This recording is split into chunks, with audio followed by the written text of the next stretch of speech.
Welcome to the Cheating and Love Tales channel. There was a glimmer on the carpet in the ensuite as I entered, a reflection of sunlight just beginning to make its way through the blinds. It didn't blind me, but it caught my attention. I looked down to see what it was. I was barefoot and didn't want to step on glass or anything sharp. Caroline hadn't mentioned that she had dropped anything in the bathroom, but who knew? I didn't see it at first, without the light shining on it. It was almost the same color as the carpet. Eventually, I found it. A tiny circle of foil that had fallen on the floor and reflected the light into my eyes as I entered the bathroom. I picked it up. It was the backing of a strip of pills, the little circle of foil that gets pressed out when you pop a pill out of the strip. Most times it stays attached to the strip, but occasionally, as in this case, it separates and falls to the floor. I examined it. On one side, it was blank, but on the other side, it had a marking. Tuesday. Since it was Wednesday, I presumed it was from Tuesday's pill, meaning that the pills had to be taken daily. I knew I wasn't taking any medication. I was 35, and fit as a flea, and so was my wife, Caroline. We had both recently undergone our yearly checkups, and were pronounced fit and healthy. So why was there a pill cover in my bathroom?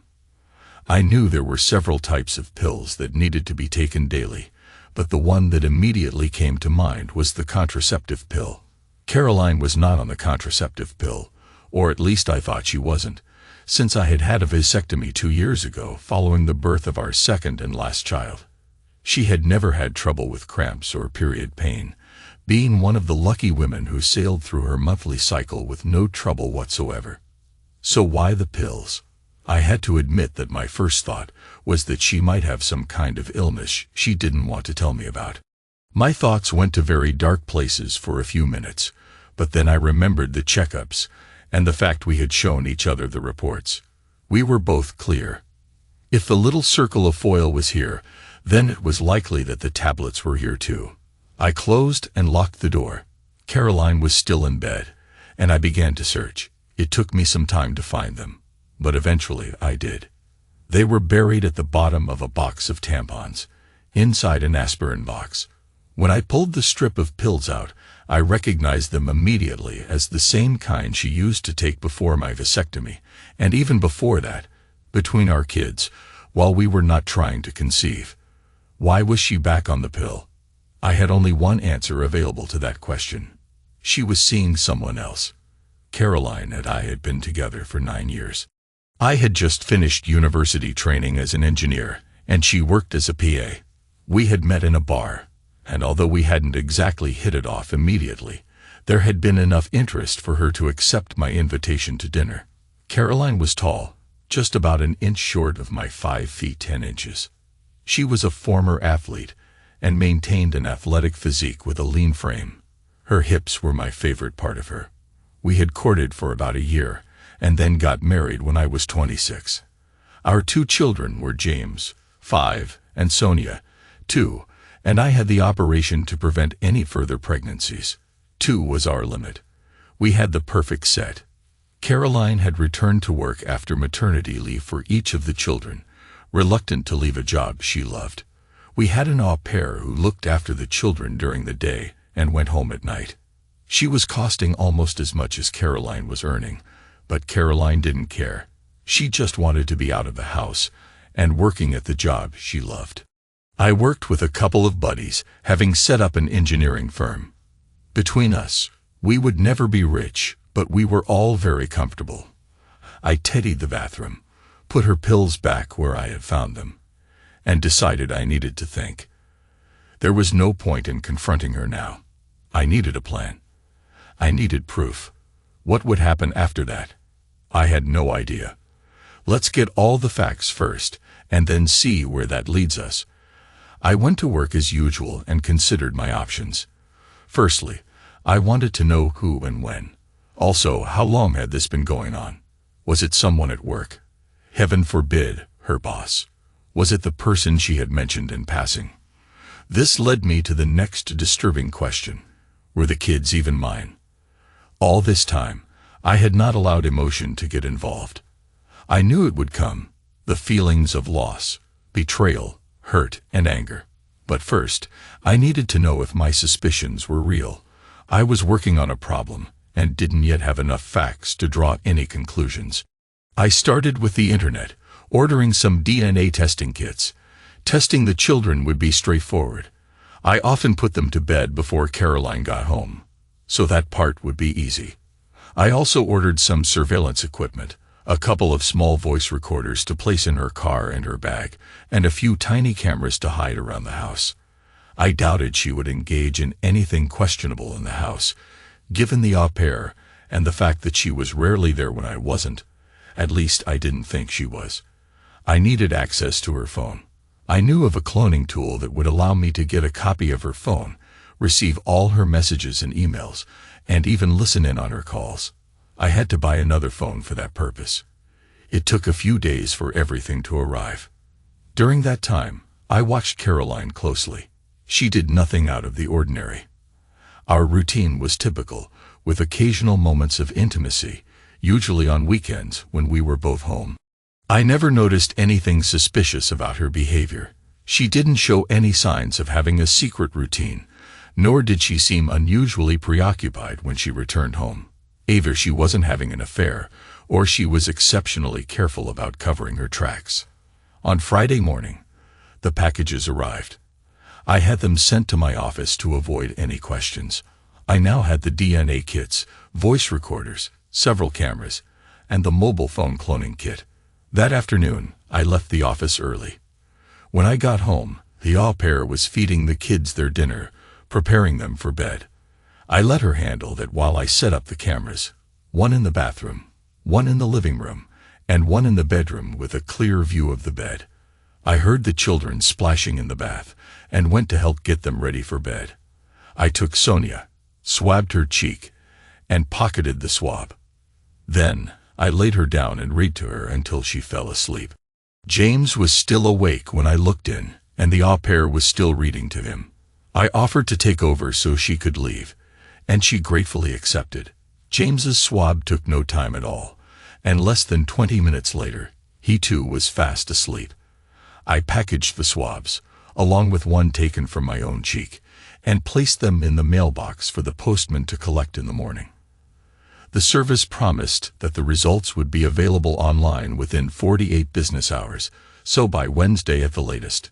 Caroline came home exactly on time that evening, and we went through our usual routine. She told me about her day, and I told her about mine, neither of us really listening to the other. We had dinner, and then she went for a shower. I used that opportunity to plant the recorders in her car and bag into Clone's cell phone. I checked the clone to see if there were any incriminating texts or emails, but there were none. Either she was extremely careful, or she was not involved in anything inappropriate. I couldn't decide which. The weekend passed as it usually did. We had moments of intimacy on both mornings before the kids woke, a routine that had almost become ritualistic. Caroline had no calls or texts over the weekend, and since we spent all our time together, I had no chance to check if she was taking the tablets. However, I did notice that the strip of tablets was missing the days corresponding to those weekends. Since I wasn't taking them, it was a fair conclusion that she was. On Monday, I told Caroline I would be working from home. She went off to the office, and I took the opportunity to review the footage from the cameras. The bathroom camera confirmed that she was indeed taking the tablets, but the real surprise came from the bedroom camera. On Saturday evening, while I was cooking dinner, Caroline had gone for a shower. I saw her in the bedroom using a phone to text someone. There had been nothing on the phone I cloned, so she must have had a second phone. It certainly hadn't been in her bag, so where was it?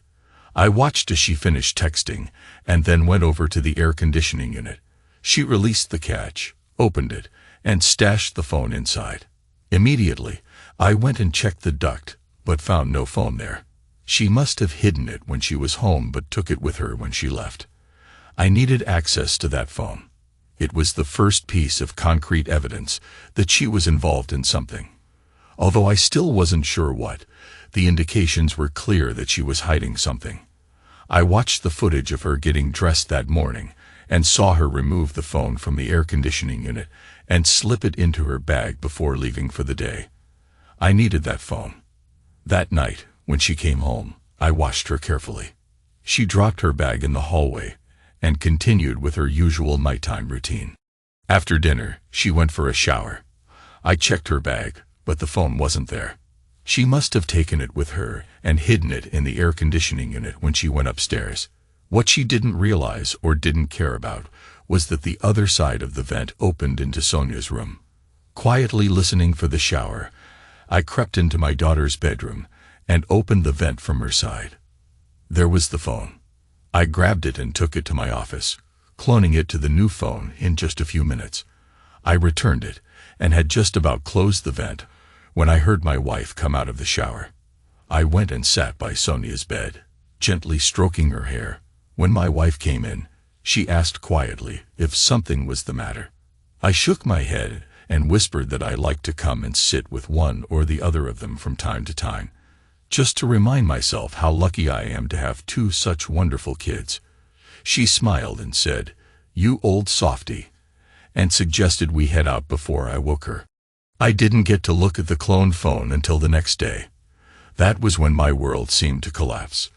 The sound of the intercom from my secretary failed to penetrate as I sat in my office chair, staring at the cloned phone, tears streaming down my face.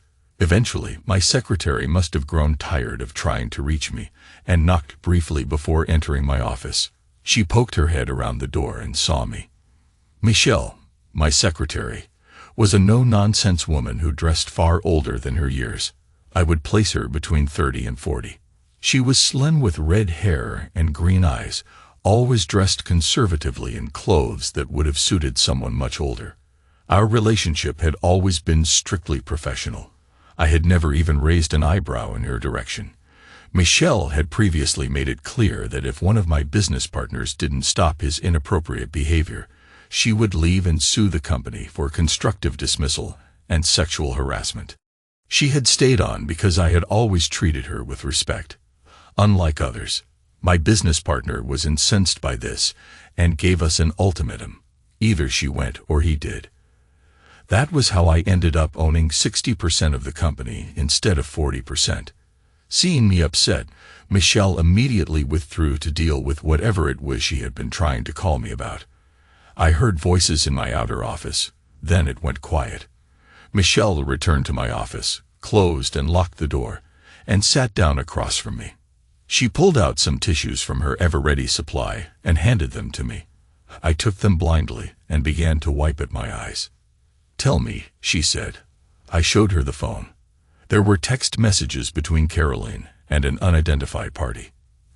The messages described clandestine meetings and intimate details that seemed to have been ongoing for a long time. The messages included personal details that only someone close would know, such as a specific mole and other intimate knowledge. I was not mentioned in any of the texts. It was as if I didn't exist. "Do you know who she is involved with?" Michelle asked, still all business. I shook my head. "How did you find out?" she inquired. I explained how I had found the small silver tab in the bathroom, then the pills, and how everything had unfolded from there. While I spoke, Michelle sat and looked at me, holding my hand, a gesture I realized was the first time we had ever touched. "You need more information," she said. "The DNA results for the children will be back on Wednesday. Can you hold it together until then?" "I don't know," I said. She nodded and informed me that our manufacturers in Portland needed to see me urgently. She had booked me on the next flight, and I would be back on Thursday. "I can't think about that just now," I said. Michelle took my phone, typed out a text message to Caroline, and sent it. "There's been a mess up in Portland. I have to go and sort it out. I'll be back Thursday. Love you." Caroline's almost instant reply was, "Okay, let me know when you get there. See you when you get back." Michelle looked at the phone for a second, her lip curling, then handed it back to me and took out her own phone. "Lorraine," she said. "Yes, thanks. You free this afternoon?" After a brief exchange, she instructed me to get cleaned up. It was oddly reassuring to defer decisions and plans to someone else. When I came out of the bathroom, Michelle was holding my jacket. "Where are we going?" I asked. "You have an appointment with an old friend of mine," she said. I followed along, and it turned out Lorraine was Michelle's best friend and also a divorce lawyer. She had handled Michelle's own divorce when her husband had been unfaithful. Michelle explained the situation to Lorraine while I sat there in a daze, unable to fully process what was happening. Lorraine, having dealt with similar situations many times, began outlining my options. "Gary," she said, "I'm just laying out your options. I'm not advocating for any just yet. That may come later. Your first option is to do nothing. She doesn't know you know. And from what I understand, you seem to have a perfectly happy life before, which doesn't have to change. You could keep on as if nothing happened, playing ignorant. Second," Lorraine continued, "an amicable divorce. File for irreconcilable differences. You'd split your company, house, and 401k. She earns less than you, so you'll likely have to provide support for her for a few years, and for the children until they graduate high school. Third," Lorraine said, "you could sue for alienation of affection if he is the father, or for non-enforcement of a fraternization policy if he's a coworker. If the other party is married, you could give their partner all the information about the affair. If they knew, you might have a case against them too. If they didn't, maybe I could represent them in their divorce. You could go public telling everyone, friends, family, and coworkers. You could even sell your share of the company to an offshore trust, remortgage the house, take all the equity, cash out your 401k, and have a blowout in Vegas." My mind raced as I considered her options. Option 1 wasn't acceptable. I had been an unwilling participant in this situation for too long. Option 2 wasn't viable either. I had invested too much in building the business and the life we had. I wasn't willing to give her half and continue supporting her while she was with someone else. "Nuclear," I said. Lorraine smiled. "Okay, I'll start drawing up some paperwork. I would suggest starting some covert surveillance on her to find out who and when and where. We really need more evidence." "Can I keep that phone?" I asked. "Seeing it does you no good," she said. I nodded and handed her the phone. Michelle and I left Lorraine's office, and she took me to a small family-run hotel where she had me booked in. "Go take a shower and get some room service," she instructed. "I'll be back with some things for you later." I went through the motions, my world unraveling around me. I ordered room service as if I were on a routine trip. It was the only way I could cope with the stress. 9 years of my life felt like they had been flushed away. What hurt most was how oblivious I had been. How had I not noticed what she was doing? Was it someone she had returned to after each child, or was it simply that she couldn't stay away from her lover for long? I had the minibar speculatively, and was about to indulge when Michelle entered the room. "Don't even think about it," she said firmly. "I need you thinking, not drowning your sorrows. You need to plan, and you can't do that if you're looking at the world through the bottom of a bottle." "Plan?" I asked, feeling defeated. I had a plan. I had a loving wife and 2 beautiful kids. Now, I don't even know if the kids are mine. My entire life has fallen apart, and you want me to plan. Michelle looked at me for a moment, waiting for me to say something. When I didn't, she checked her watch and said, "Okay, pity party is over. How many times, when we were building the company, did you hit a roadblock? Did your plans fail?" "That's got nothing to do with this," I said. "I don't know," I admitted. "A whole bunch. There was a time when the patent office lost the application for the inverse thread, and we got beaten to that deal. There was a time when the bank tried to foreclose on us early because they were under pressure." "Okay," she said. "At what point in all those times did you sit down, put your head in your hands, and give up?" "That was different," I said. "Why?" she asked. "What was so different about those times?" "I had something to fight for then," I said. "I had a family who was depending on me." "You have a family now," she said, who are equally dependent on you, and it's much bigger than the family you have at home. There are 141 people and their families depending on you to pull through this. None of your partners are capable of keeping the company afloat. You're all engineers, but of the three of you, you're the only businessman. If you go down, the company goes down. You think that anyone else cares about the families dependent on your company. If she gets half, she will sell it off to the highest bidder, and you will lose control of the business. You know who will buy it. Haddinglu will then own everything you've worked for. Is that what you want? I stared at her. She was right. I had worked too long and too hard to let it all go to whoever offered my wife the most money. I needed to get everything in order to secure my and my family's future. If the kids were mine, I would make sure they were taken care of. As for Caroline, she had made her own choices, and she could deal with the consequences. My anger and determination gave me clarity. I sat down with Michelle and began to make plans. I was going to secure the future of the company and look after the only family I had left. Once I made that decision, everything fell into place. The hurt and indecision were gone. Michelle saw the change in my expression and nodded in satisfaction. That's the Gary I need, she said, the one who knows how to plan for the future. We spent the rest of the evening strategizing. Initially, I considered selling my shares in the company to my partners, but Michelle dismissed that idea. She believed I couldn't trust them to manage the company properly and warned that once they became majority shareholders, they would likely run it into the ground. In the end, we decided to set up an offshore trust. I would sell the company to the trust at market rates and be retained by the trust as CEO at minimum wage. Since the trust was offshore, its records would be beyond the court's jurisdiction, and its owners would remain unknown. I would be a millionaire on paper once everything was finalized, but I needed to divest myself of that capital. I also needed to cash in my 401 and release all the equity in the house. Although we had bought the house together, it was in my sole name, as Caroline hadn't been working at that time.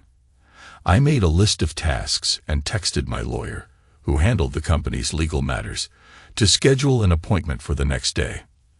After Michelle left, I took another shower and went to bed, not expecting to sleep much. I fell asleep almost immediately and didn't stir until the alarm on my phone woke me. The next day, there was a message from Caroline. You didn't let me know you arrived. Is everything okay? Sorry, I was planning until late and then fell asleep.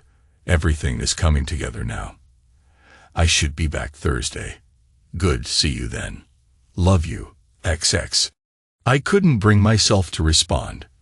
Michelle knocked on my door just after 8.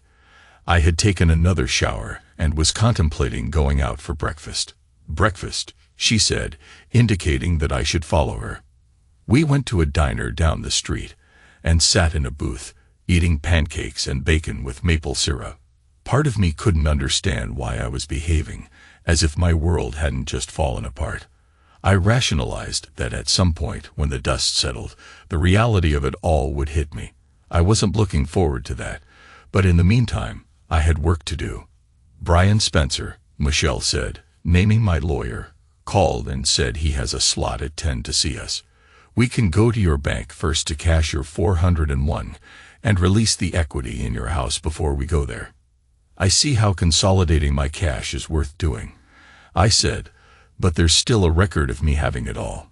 Won't the court just order me to pay her half? Only if you still have it, Michelle said with a grin. That's where Vegas comes in. Once you have all that equity, you go and spend a week in Vegas and blow the lot, all before you file for divorce. That way, when you're assessed by the courts, you'll appear to be financially poor and in debt. In fact, the bank might foreclose on your house, and your salary will barely cover your living expenses. That's assuming the kids aren't yours. If they are, then you can put all your 401 trust funds into their college funds. Caroline won't be able to touch it. She'll technically be earning more than you and might even end up having to pay you maintenance. When do you get the results of the DNA test? Michelle asked. The company said the results should be online sometime today. I said, picking up my phone. I checked the email from the company and clicked on the link. The page began to load, but I put my phone down. May I? I asked Michelle, pushing the phone toward her. She picked it up, looked at the screen, and scrolled a couple of times. I watched her face for any clues about what the results might be. She looked up from the phone. The results aren't ready yet, she said. The tracking says they should be in within the next 12 hours.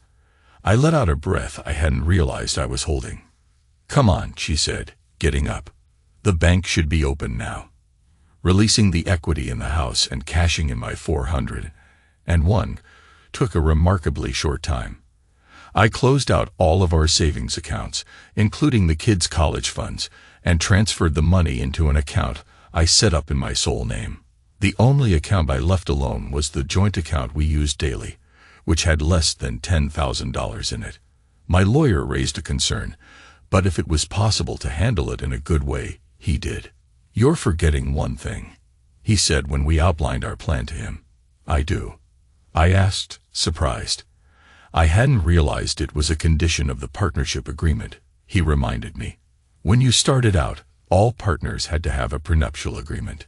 That protects the company in case of any breakdowns in relationships. It only covers the company, so Caroline has no claim on any company assets. For the purposes of the divorce, you're an employee of the company, so she can only claim against your salary and 401. What should I do? I asked. What I would suggest, he said, and I mean no disrespect to your divorce attorney's plan, is to use all the capital you released from the house and your 401 to invest in the company. Buy out one of your partners. I know Robert has been hinting at wanting to cash in. You don't have enough to do it, but you could take out a loan from the company pension fund to cover the difference. The payments will be taken from your salary, which will make your income appear much less when you're assessed for assets. Since everything else will be tied up in the company, it will be untouchable. Your credit rating will take a hit when the bank forecloses on your house, and you'll lose half of whatever is left in your bank account. But other than that, she'll get nothing. We can make your salary less than hers, so she might even end up paying you support. What would I have to live on? I asked. If all your salary is tied up in loan payments, you still need somewhere to live, to eat, and to support the kids. Let's wait to see about the children, he said. Have you decided what to do if they aren't yours? Will you still be involved in their lives? I don't know, I said. It's too horrible a thought to consider. I'll have to wait until I know for certain before making those kinds of decisions. Don't forget the other parts of your attorney's plan, he reminded me. I'm prepared to bet you will get enough in a settlement to pay off the loan and go back to earning your full salary once it's all done. Not to mention you can claim back expenses from the children's father if they prove not to be yours. Since that will happen after the divorce, it won't be considered part of the settlement. Can you approach Robert for me and see if he's interested in selling? I asked. I'm not sure I'm capable at the moment. He nodded. I'll call him and let you know. We shook hands and left his office. I felt a sense of relief as we walked out of the building, seeing the plans starting to come together. But then I remembered why we were making these plans, and my relief disappeared, replaced by a hollow ache in my chest. We were at the diner, having lunch, when I dared to look at my phone again. I couldn't bring myself to do more than click on the link in the email before passing the phone to Michelle. I watched her face, hoping for some sign about whether I was a father or not. I'm so sorry, Gary, she said gently. It was the most uncharacteristic I had ever seen her. She passed me the phone, and I read the results for myself. Neither of the children were biologically mine. Although they had the same father, it wasn't me. The double blow of losing both my children was overshadowed by the rage I felt at the betrayal. Not only had Caroline passed the 2 children off as mine, but she had also convinced me to have a vasectomy, meaning I couldn't father children of my own. Gary, Michelle snapped, bringing me back to myself. Now is not the time, nor is this the place. Hold it together. We will get through this, I promise. I took several deep breaths, pushing my rage down. I had really wanted to do someone severe physical damage, and had even considered hiring a professional to deal with the person who had deceived me about the children. Michelle took control once again and led me out of the diner.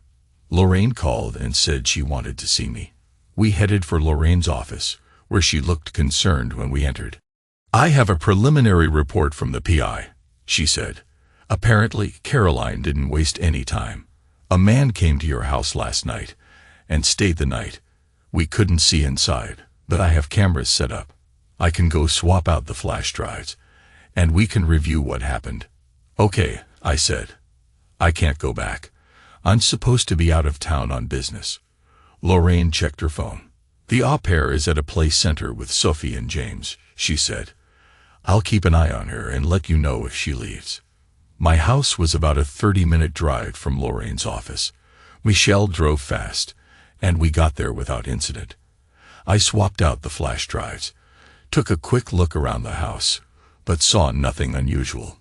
We then returned to Lorraine's office and reviewed the flash drives. I chose not to watch the footage from the bedroom. I didn't need to see what went on in there. I identified the man as soon as he walked through the door. As I had suspected, it was her boss, the man she had been working for all the time we had been together, Bill. The thing that nearly undid me was what happened when he arrived at the house. He had his own key and let himself in. When he arrived, James looked up and saw him. "Daddy Bill," he exclaimed, and ran to hug him. That undid me. I broke down and began to sob. I couldn't watch anymore.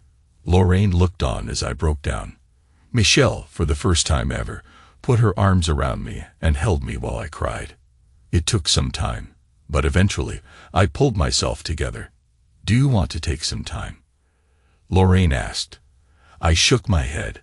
The pain had receded somewhat, and the anger was re-establishing its hold. "What's next?" I said. "I already have a copy of the employment terms and conditions of your wife's firm," Lorraine said. "There is a non-fraternization policy, so you have a case against the company for breach of that. Since the person your wife is fraternizing with is a senior executive of the firm, there's no way the company can claim they didn't know what was going on." We explained to Lorraine what my company lawyer had told me and his advice. She broke out in a huge grin.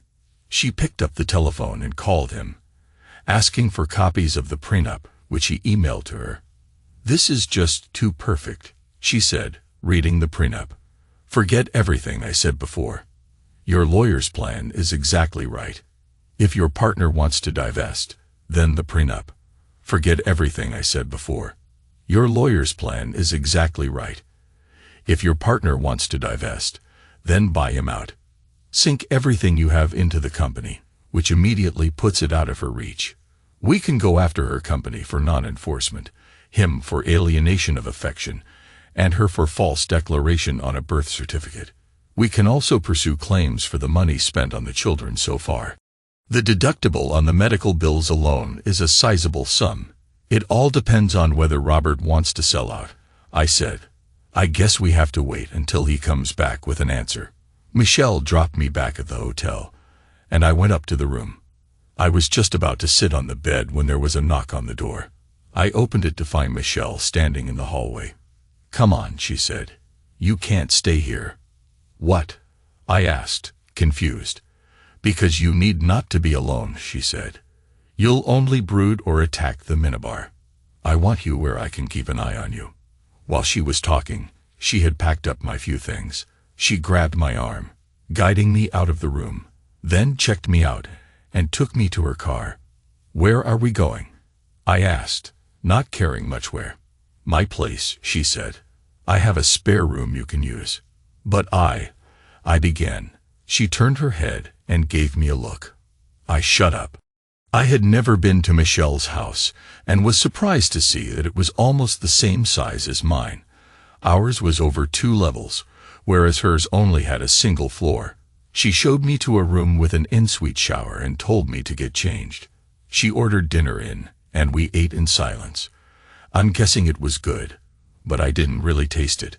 My mind was preoccupied with a maelstrom of thoughts that wouldn't settle. I was in a rage but couldn't find the energy to express it. I was devastated but couldn't find the energy to care. All I had the energy for right now was to execute my plans. I was on autopilot, my destination set. I was just contemplating what to do after I finished eating when my phone rang. I winced, hoping against hope that it wasn't Caroline.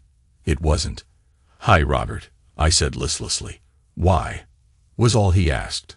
Robert and I had been friends since university. We had trained together, and it was a project we had worked on that had given us the foundation to start the business. I had ended up with more of the company at first because I had more capital to invest than he did. "Caroline is cheating on me," I said in a wooden voice.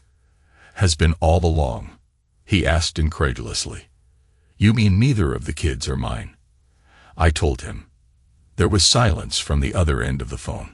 "So you want to tie up all your assets in the company and hide behind the prenup?" he asked. Either Robert had a far better understanding of the partnership agreement than I did, or Brian Spencer, our lawyer, had explained it well. "I want to keep 5%, he said, "and stay on the books as a consulting engineer. I'll discuss the details with HR. The rest is yours." "Okay," I said. "I'll get Brian to draw up the paperwork." "Gary," he said after a moment, "I'm really sorry. I know it doesn't feel like it right now, but it does get easier, I promise. I've been almost exactly where you are right now, and it does get easier." It was only then that I remembered he had gone through a divorce about 4 years earlier. I hadn't known the details because, despite being friends, he was a very private person. I just knew it hadn't been pleasant, which was how he remembered the prenup. He had used it himself. The next morning, Michelle woke me with a cup of coffee. "Come on," she said, "we've still got a lot to do." Our first stop was Brian Spencer, the company lawyer. He had already gotten all the paperwork together for my buyout of Robert, and we completed that transaction in under 30 minutes. I gave him everything I had taken out of the house, out of my savings, and out of my 401. I also had to take out a loan against the company pension scheme for the balance. Now, on paper, at least, I was in debt to the tune of about $1 million. My salary was just about half of what it had been, as the payments were deducted before tax. Then we went to see Lorraine. I showed her all the paperwork from the business transaction, and she was ecstatic. "This is perfect," she said. "I'll file the paperwork today. We should be able to serve on Monday if you want." "We'll serve him, her, and the company simultaneously." "Where do you want her served?" Lorraine asked. "Wherever it causes her maximum embarrassment," I said. "If you could do it via billboard at the Super Bowl, I'd happily pay for that." Lorraine laughed.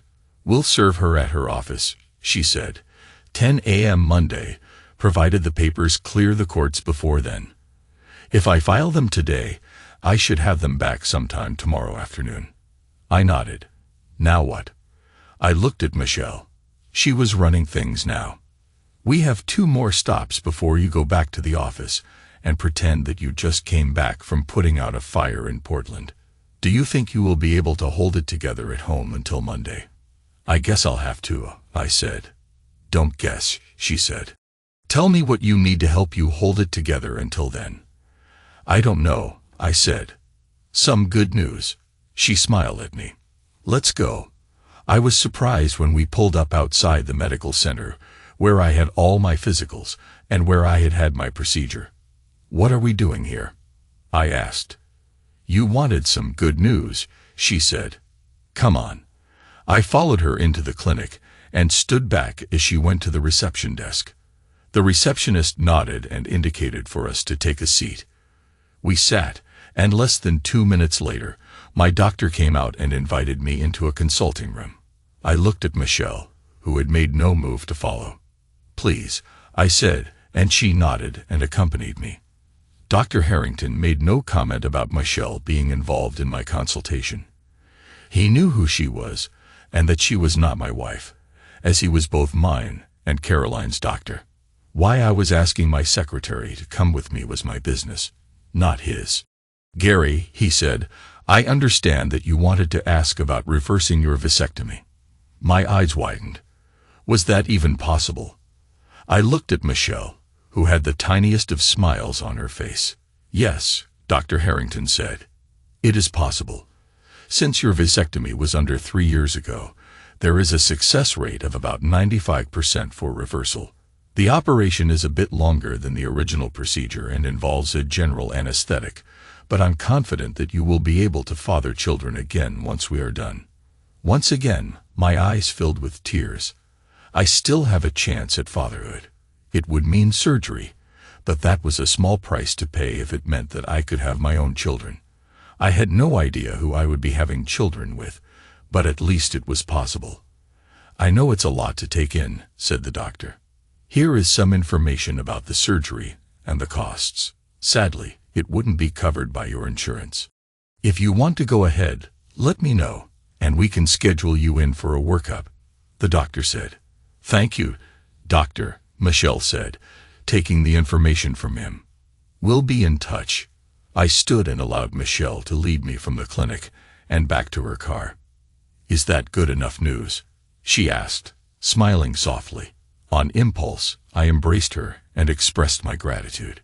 Then I realized what I had done and quickly stepped back. I am so sorry, I said. Gary, she said gently, it's okay. We got into her car. One more stop, then back to the office, she said. I had been to Bill Wainwright's house a number of times during the years Caroline had worked for him. He and his wife, Stephanie, lived in a nice area just outside the city in a gated community. They had hosted some company functions there. Why are we here? I asked. Michelle got out of the car and walked to the door of the house. I followed her. She didn't even have to knock. Stephanie had been informed by the guard that we were on our way over, and she was waiting at the door. Gary, she greeted me. You must be Michelle. Was it you that called? It was, Michelle answered. Come in, Stephanie said, leading us to a room that looked like an office just off the entrance hall. It was Bill's office, judging by the pictures on the desk and wall. Stephanie settled behind the desk and indicated the chairs opposite, suggesting this was not a personal visit. How can I help you? Stephanie asked. I sat there staring at her, unable to speak. Finally, I asked, did you know? Stephanie sighed sadly. No, I suspected, but I never knew for sure. I could never find any proof, nothing I could take to a lawyer. Otherwise, I would have taken him to court for every penny he has. Get in line, Michelle growled. Do you have proof? Stephanie asked, and I nodded. Proof that neither of my kids are mine, that they share a father. Video of him and Caroline at my house, my son calling him Dad. I said, my voice breaking. I couldn't finish that sentence, and once again I was overwhelmed with emotion. Oh, Gary, I'm so sorry, Stephanie said. I had suspected for years, but he was so careful, she said. I had suspected for years, but he was so careful. I had him followed, checked his phone, his email. I even confronted him about it, but he convinced me I was just being paranoid. The PI I used came up empty. I promise, if I had been certain, if I had any proof, I would have come to you right away. I didn't want to destroy what looked like a happy marriage based on mere suspicion. I needed to be sure, and I never managed to get any evidence. What are you going to do now? I wondered if I should tell Stephanie my plans. I didn't know if she would inform Bill immediately. It was probably too late for him to do anything meaningful, but I wanted it to be a big shock for him, just as it had been for me. Now that you have proof, Stephanie said, what are you going to do? I'm not sure if I should be telling you this, I said. I understand, Stephanie said with a small smile. And I don't blame you. I wouldn't tell me either. If you have the name of a good divorce lawyer, I would appreciate it. Michelle pulled a card out of her purse and handed it to her. Thank you, Stephanie said. Will a week be enough time? I nodded. Perfect, Stephanie said. I'll contact her and coordinate with her. Stephanie stood, signaling that our meeting was over. Michelle and I also stood. Stephanie gave me a brief hug and a peck on the cheek. Once again, I'm so sorry, she said. Look after him, she directed at Michelle, who had stiffened slightly. He deserves better than what was done to him. We returned to the office, and I spent the rest of the day catching up on work that I had missed while I was in Portland. At the end of the day, catching up on work that I had missed while I was in Portland. At the end of the day, Michelle knocked on my door, told me she was leaving for the evening, and returned to her professional demeanor. I felt a pang of loss. I had thought I was starting to get a bit closer to her, but perhaps that was just my imagination. I thanked her for all her help. I worked late at the office, catching up on tasks. Caroline's text came in around 8 p.m. "What time will you be home?" she asked. "Probably another hour or two. Got some catching up to do after my trip. I'll probably be asleep then. I have an early start in the morning. Love you. XX." I couldn't bring myself to answer the text. I continued to work until almost 11 p.m., hoping she would be asleep by the time I got home. The less interaction with her, the better. When I arrived home, the house was dark. Nothing seemed out of the ordinary. I checked on Sonia and James. They were both asleep, looking as adorable as ever.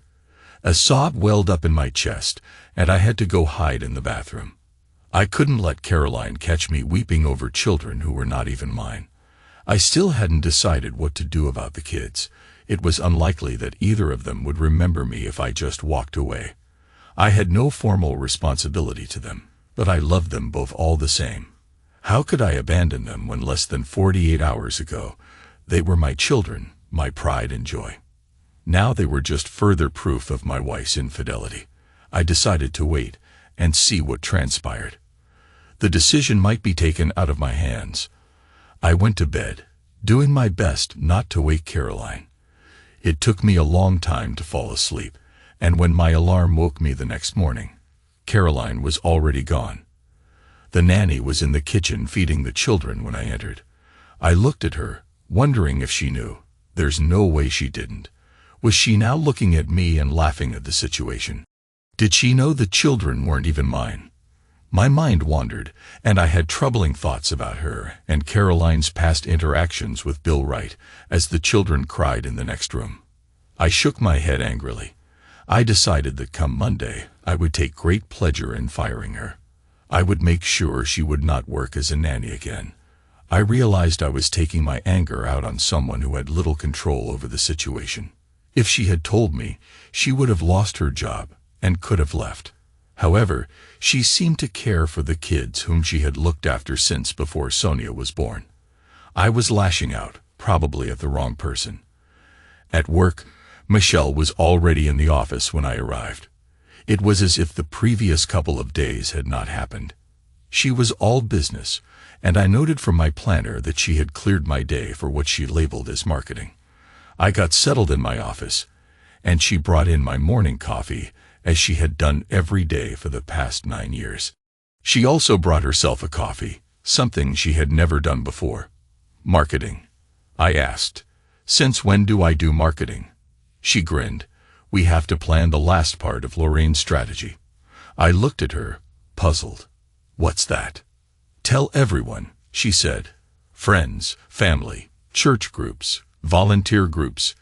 Anyone and everyone she interacts with needs to know what she's been doing. It won't paint me in the best light, but if you don't get your story out first, Caroline will, and that will be much worse." "I'll be a laughingstock," I said. "A man who can't even keep his wife satisfied, raising another man's children." "You have to get your story out there," Michelle insisted. "If you don't, Caroline will paint you as an abusive husband or someone who mistreats children. People might believe that, and when we go public, she'll hit back with everything she has. Get your side out first, and people will be less likely to believe any counterclaims." Michelle put together a media pack with all the proof we had about Caroline's infidelity, the private investigator's report, copies of the DNA tests showing that I was not the father of the children, and videos from my house, including footage of Bill interacting with the kids. Later that morning, I received an email from Lorraine. She had received a sample of Bill's DNA from Stephanie and had confirmed he was definitely the father of both children. I included this new information in the media pack, which would be sent to Caroline's parents, my parents, and Caroline's siblings. Electronic copies were also sent to all her Facebook and LinkedIn contacts, along with anyone else I could think of. I arranged for the media pack to be delivered at 10 a.m. on Monday, the time when the revelations were set to be made public. I only had to get through the weekend, which I had planned for as well. As an engineer, it took me less than an hour to design and build a small device with a motor, timer, and battery. I set it so that the motor would create a jarring vibration after a certain amount of time. On Friday night, after the nanny had left, I secretly placed the device under Sophie's pillow. It was set to go off at 6 o'clock the next morning, around the time we would normally wake up. This would ensure that our usual weekend morning routine was disrupted. The device worked perfectly. I was woken by Sophie coming into our room and climbing into bed with us, so our usual weekend morning routine was interrupted. I smiled to myself, managing to keep busy all day Saturday with the household tasks Caroline had been asking me to do for months. When she commented on it, I simply mentioned that it was about time I took care of them, given how much she had been reminding me. Saturday night, Caroline, unusually, tried to be intimate, but I pretended to be asleep when she came out of the bathroom. On Sunday, her daughter once again woke up early, startled by the device I had set up. We decided to take the kids to the zoo for the day. Throughout the day, there were moments when I looked at Caroline, the woman I had loved and thought loved me in return, and the children I had cherished, only to realize they weren't mine. I struggled to keep my emotions in check, biting my cheek until it bled, but I made it through the weekend. On Monday, I was eager. I told Caroline I would be working from home and wanted to speak to the nanny. Caroline left for work at her usual time, poking her head into my office to say goodbye. I pretended to be engrossed in an email and just grunted in response. Once she left, I looked at my watch. It was 8:15. The nanny knocked on my office door, wanting to take the children to the play center, but I said no. They needed to stay at home. She was surprised, as I had never refused her before, but she nodded and went back to the children. I heard James get upset, having wanted to go. Around 9 o'clock, Michelle arrived at the house, which surprised me, but I let her in. For the first time, I made coffee for her. We had a teleconference with Lorraine at 9:30. "Gary," Lorraine said, "this is your last chance to reconsider. If you have any second thoughts, now is the time to speak up." "I have no second thoughts," I said. "Then I'll see you on the other side," Lorraine replied. It was on. I watched my email account for confirmation of service emails.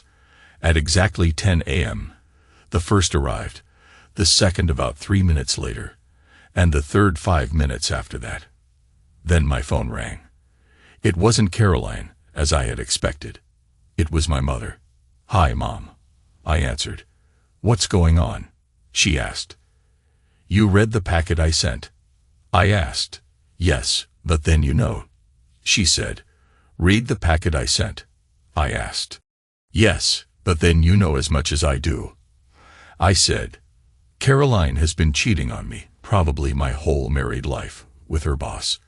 The kids are not mine. I'm divorcing her." "Gary, can't you?" she said. "No, Mom, I can't. I have to go. I have other calls coming in." I hung up. The phone rang again immediately. This time, it was Caroline.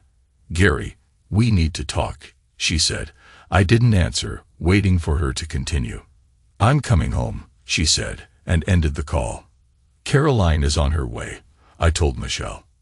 "I'll get out of your way." Michelle offered to stay, but I wasn't sure how to ask her. I just looked at her as she said, "Call me when you know what's happening," and left. Caroline arrived about 20 minutes later. I heard her car pull up, but she didn't even bother to park in the garage. I didn't know what to expect when she entered the house, whether she would come in aggressively or quietly. She entered my office and sat down opposite me at the desk. "Gary, she began. "Not interested," I cut her off. "You lied to me for 9 years. Neither of the kids are mine. Yet you convinced me to get a vasectomy while you were still taking birth control, so you could continue your affair with Bill." Her eyes widened. "So, no, Caroline," I continued. "I have no interest in what you have to say. My lawyer's contact information is in the packet you received. If you have anything you think I need to know, talk to her. If you have anything you think I need to know, talk to her." "What about the children?" she asked. "What children?" I responded. "I don't have any children. If it were up to you, I wouldn't have any. I don't want to hear any more lies or excuses. I just want this whole mess to be over so I can move on with my life." I called the nanny into the room, knowing she could hear me since my office door was open. "You're fired," I said, effective immediately. "Pack your things and leave." "What?" she said. "Why?" "Because you covered for her," I said, pointing at Caroline. "You knew she was involved with her boss. I have video evidence of you talking to Bill about the children. Get out." "Gary, you can't fire her. I pay her wages," Caroline argued. The nanny looked at Caroline with a look of gratitude in her eyes. "Well," I said, "I've already contacted the agency to inform them of your involvement in the affair and that you won't be taking any further action against them. So if Caroline wants to keep you on personally, not only will she have to pay you, but she will also need to handle all the additional responsibilities like your tax obligations, holidays, pension, sickness, and insurance," I said. The nanny's face drained of color. Not only was she losing her job, but being removed from the agency's roster would make it nearly impossible for her to find another position, as agencies share information about their staff. "Now get out," I said firmly, and she quickly left. "Did you have to do that?" Caroline said, her voice tinged with frustration. "You're talking again," I replied. "I told you I didn't want to hear it. What I do want is for you to pack your things, take the kids, and leave." "This is my house too," she said. "Not according to the paperwork," I countered. "It's in my name. So until the courts decide otherwise, you need to leave." She flinched when I raised my voice. James came into the room, saying, "Mommy, Sonia fell down." Caroline, with a stunned expression and tears on her cheeks, went to check on her daughter. I closed my office door and stayed inside while she gathered her things. After a few minutes, she returned with Sonia in her arms. "Are you going to say goodbye to them?" she asked. "Don't say it," I said. "She's not my daughter, and he's not my son. Take them to Bill and let him take care of them. They have nothing to do with me." "Gary, Get out," I said, interrupting her. I heard the front door close, and after a few minutes her car drive away. I released the breath I had been holding. I was overwhelmed with emotion and was startled when Michelle's arms wrapped around me. As I broke down, resting my head in my hands, Michelle held me close. It took me a while to calm down. I felt like I had lost 9 years of my life, my marriage, and everything I had built. Michelle took charge. "Come on," she said. "Lorraine mentioned it would take about 4 hours for Caroline to obtain an emergency occupation order since she has the kids, and this is the marital home. Do you really want to give her the satisfaction of throwing you out of your own home?" We gathered some of my clothes and important paperwork. I would need to find a place to stay, but for now, I loaded my belongings into both mine and Michelle's cars and left. Initially, we went to the office where I was served. Later that day, Lorraine called to inform me about the service.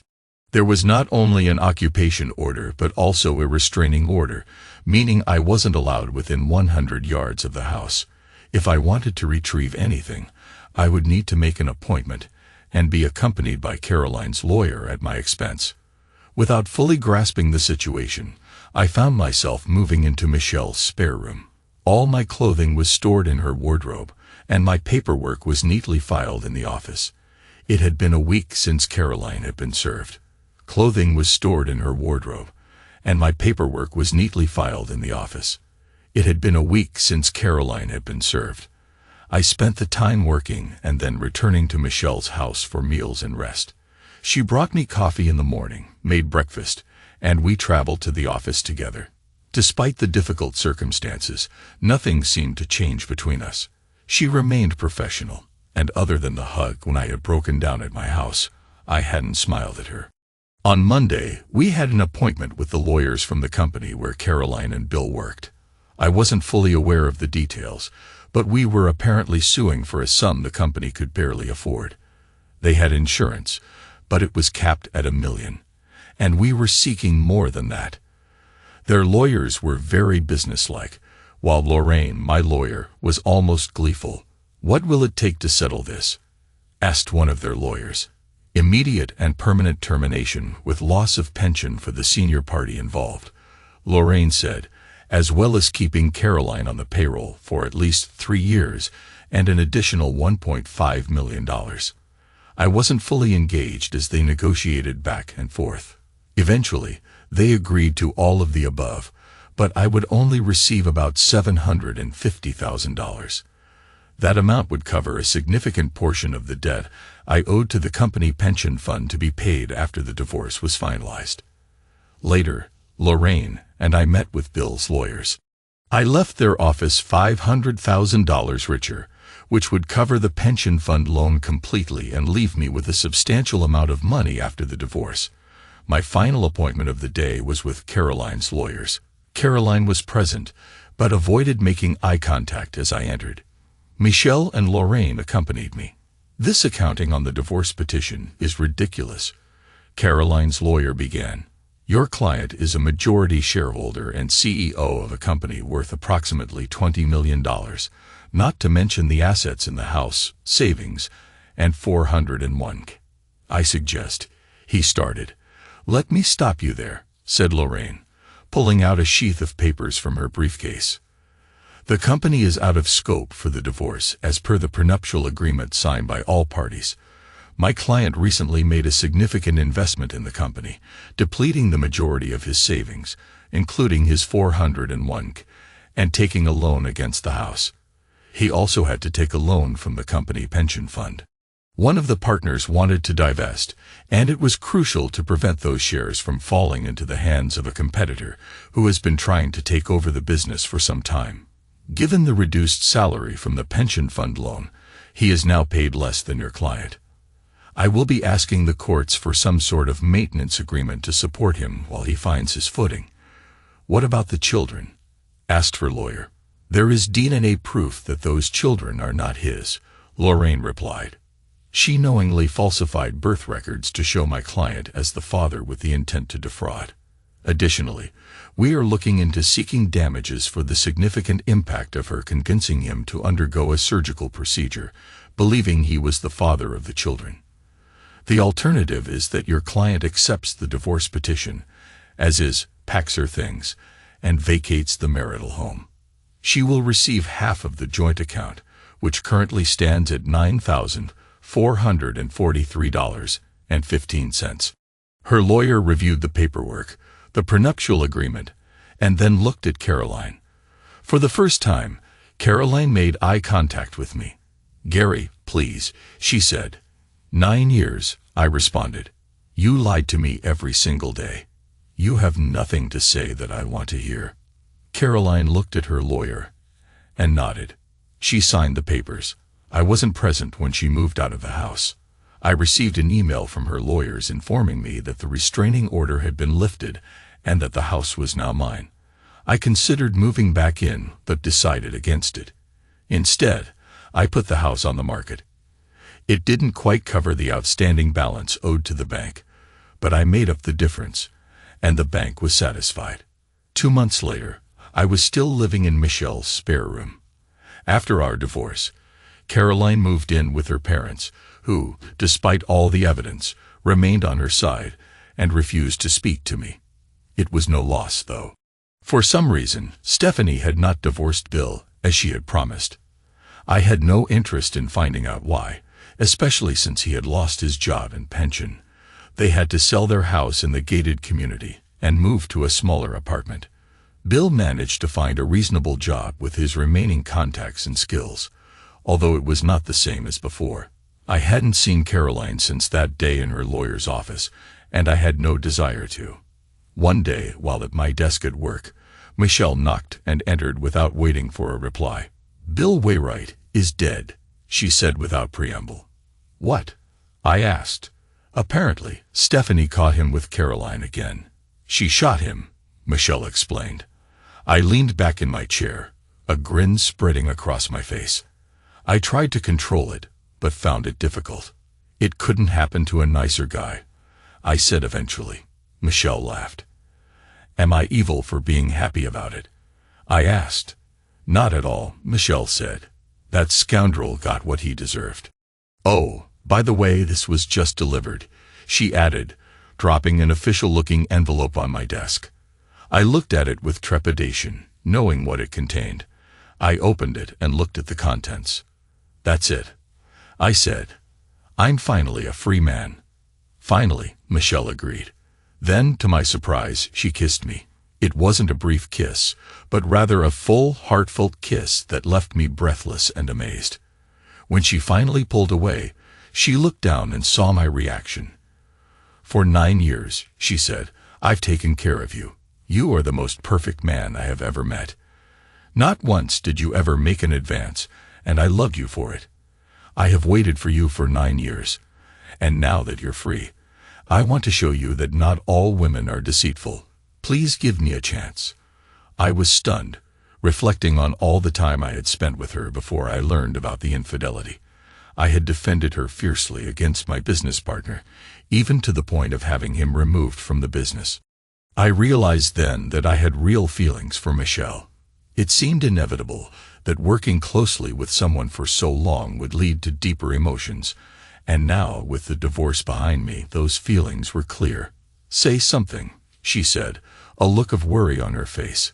It was the first time I had ever seen her uncertain. "How many?" I asked. She looked puzzled. "How many what?" "Children," I said. "How many children should we have?"